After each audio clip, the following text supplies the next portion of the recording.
Hello, I'm the Reverend Sarah Keane, curate in the Golden Cap team.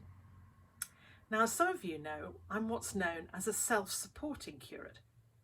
That means I'm not paid by the Church of England and therefore have to go and do more secular jobs. And one of those jobs is to review programmes for dioceses that have been funded by the Church Commissioners.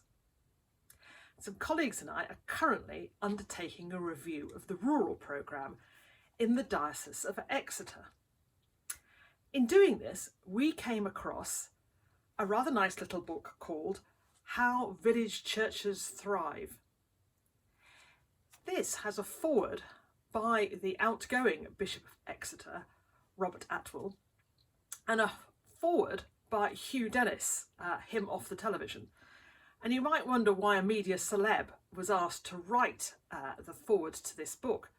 Well, it turns out that Hugh Dennis is the son of a vicar, a rural vicar, who worked his way onwards and upwards and eventually became the Bishop of St Edmundsbury and Ipswich.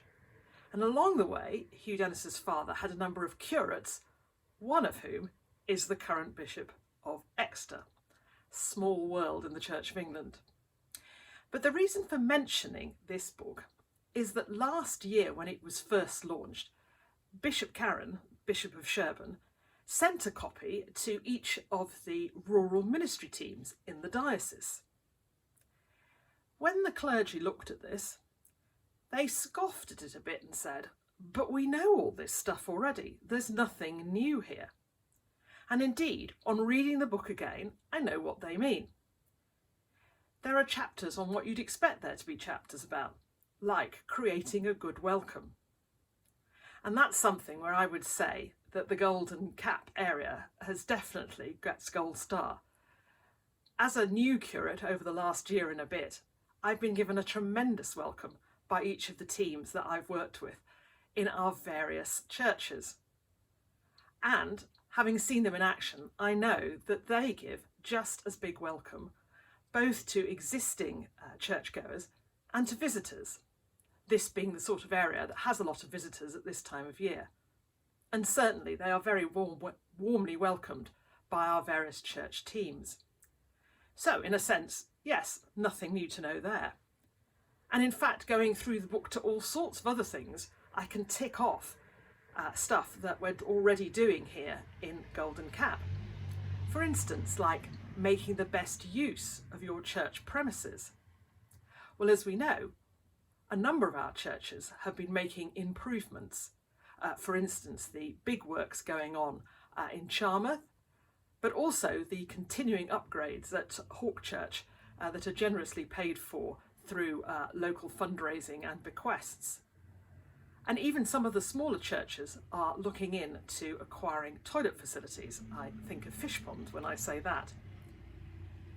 And the point of the book is, which I'm sure is no surprise to any of those teams, is that if you have a warm, welcoming church which can provide tea and coffee and also proper sanitary facilities, you're more likely to get a wider range of people in and to stay, so that they not only come to services but come to other activities in the church. And likewise, being at the heart of your community is again something that's second nature to most of our churches here in the Golden Cap team.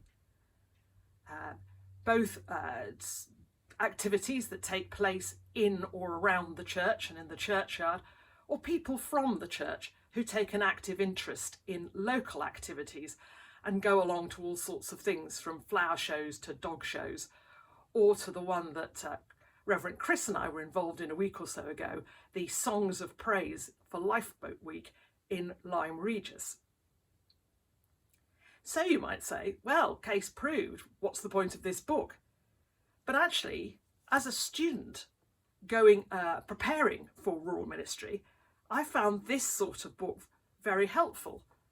I wasn't born knowing how to do rural ministry, and alongside the practical training I received both in my sending benefice and now, of course, with the team here in Golden Cap, it was nice to look at what people were doing around the country, because there are a whole series of case studies in this book that show what other teams have been doing, and one or two sort of nice ideas, things we might want to think about for the future.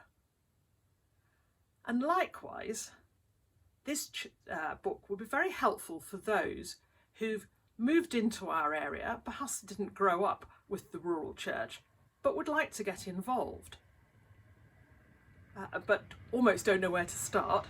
And reading this book and making the first steps of approach to their local church teams, I think this would be very helpful because it would give them a feel for what we're doing before they make that all-important step over the threshold and get to know us. We could even think of taking some of the chapter headings of this and providing our own case studies to go with it, showing what we in the team are doing.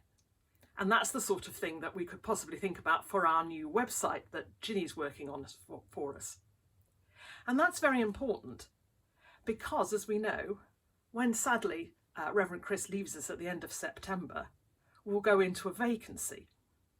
And so not only do we need as many people to come along and help us at that point, but also as candidates come forward to take over from Chris, one thing they'll certainly be looking at is looking at the website and seeing what we're all up to and beginning to get a feel of, is this the sort of place where I'd like to be the minister? So there's all sorts of reasons for taking a look at a little book like this. As I say, it's called How Village Churches Thrive, and it's published by Church House Publishing. I've certainly got a copy that I'm happy to lend out to anyone who'd like to take a look at it. As I say, for those of you who are old hands at this, you won't find too many surprises in there, but you might just see one or two new ideas from other parts of the country. And for any of the newcomers who are perhaps watching this now and would like to get more involved, this is definitely the sort of thing that will give you a feel for what we all do here in our rural churches to make them flourish. Goodbye, and see you next time.